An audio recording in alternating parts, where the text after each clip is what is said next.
So this is a video about should Fukushima use bananas, and the name is supposed to pop up. Should Fukushima use bananas to power the future? And there's a comment there, and so when you click on it from Huma in Team, what you ended up with was, and I'll get rid of this one here, Tim Worstall. The Fukushima radiation leak is equal to 76 million bananas. 76 million bananas. Wow. Just wow, Tim. What did the world do to you to make you that angry? I wonder that you would say something like that. Why didn't your editors catch that? And why didn't your production catch that? Why didn't Forbes catch that? Why would Forbes allow you to put up that headline? I wonder. 76 million bananas. And what he's doing is he's talking about disintegrations per second with becquerels in the nuclear terminology of 40 trillion becquerels released into the Pacific Ocean so far. Now this article came out on the 10th day of 2013, so it wasn't very long ago. It's kind of interesting because Forbes went up for sale a couple of months later. Now, Tim also wrote this article here. NSA PRISM sounds like a darn good idea to me. That's what the government is for, to spy on you and track, trace, and database you and watch you all the time. Well, you can't make that stuff up. But yeah, Forbes went up the sale because they got people like that there, and the editors won't stop it, I guess. I don't know what's going on. Now, Tim, he's got a blog. It's really bad. I'm not going to dwell on that one. But he's a consultant and a dealer in scadium and other exotic metals. Well, scadium is an isotope. It's a short-lived isotope, which is really interesting, isn't it? That here's somebody that understands that, makes a living off that, but he's claiming that 76 million bananas is the equivalent of the radiation coming out of Fukushima. So what he's doing is he's equating bananas with uranium-234, uranium-235. So if you took a piece of uranium-234, 235, the same size as a banana, you can kill everybody in your community. And then you can go to every community on the planet with that one piece, the size of a banana, the single banana, and you can kill everybody in every community. If you were to drop that into a lake, you would pollute the lake till the end of time, and you would go to jail till the end of time. You would be the biggest criminal on the planet till the end of the time. If Al-Qaeda had a banana size of uranium, which is what he's equating it to in this article here, and it's amazing that Forbes never caught this and that their editors never stopped this.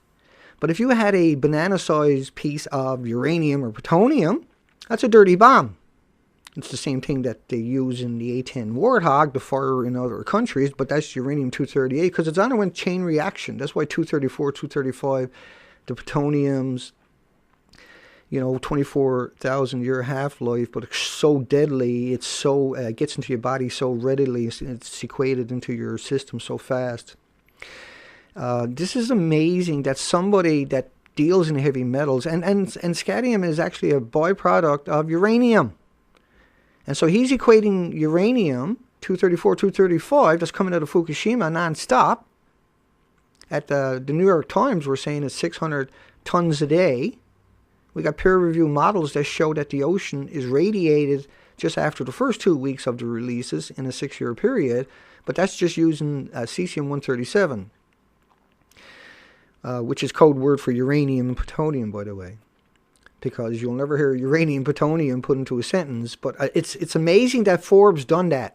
What were they up to that they allowed this creature to write this article? And what is he up to write this article?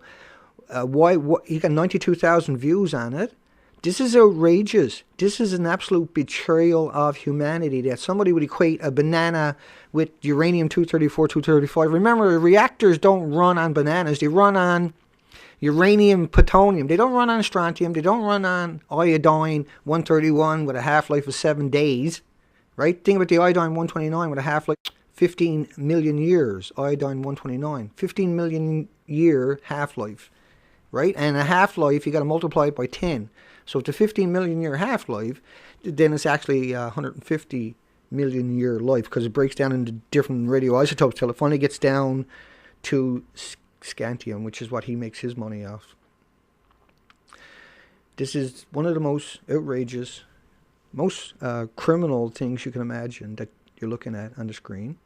It's embarrassing that somebody on this planet would do that, particularly embarrassing when somebody makes money off uranium byproducts, like Tim does.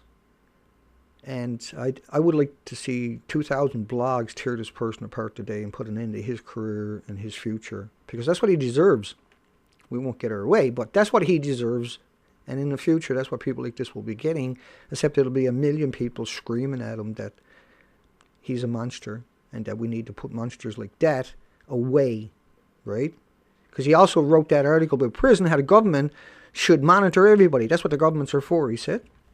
So that's not a real human. That's a creature. That's a critter.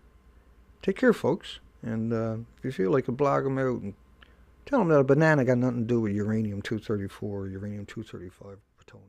The situation may be worse than thought. Studies from last year indicate that radioactive water will contaminate the entire Pacific Ocean in just 6 years. Kim Min-ji reports. This graphic shows the gradual contamination of the Pacific Ocean due to leaks of radioactive water from the crippled Fukushima nuclear plant in Japan. The simulation, which was run by a German marine research institute, shows the entire Pacific waters being polluted by radioactive water in just 6 years. We need to get subscribed and get this unity stronger and beat YouTube at their own game. Okay, that's what this is about.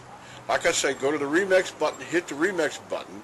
That way you'll have this video and keep up with this. Otherwise, you know, YouTube's just going to control us, guys, and it's really bad.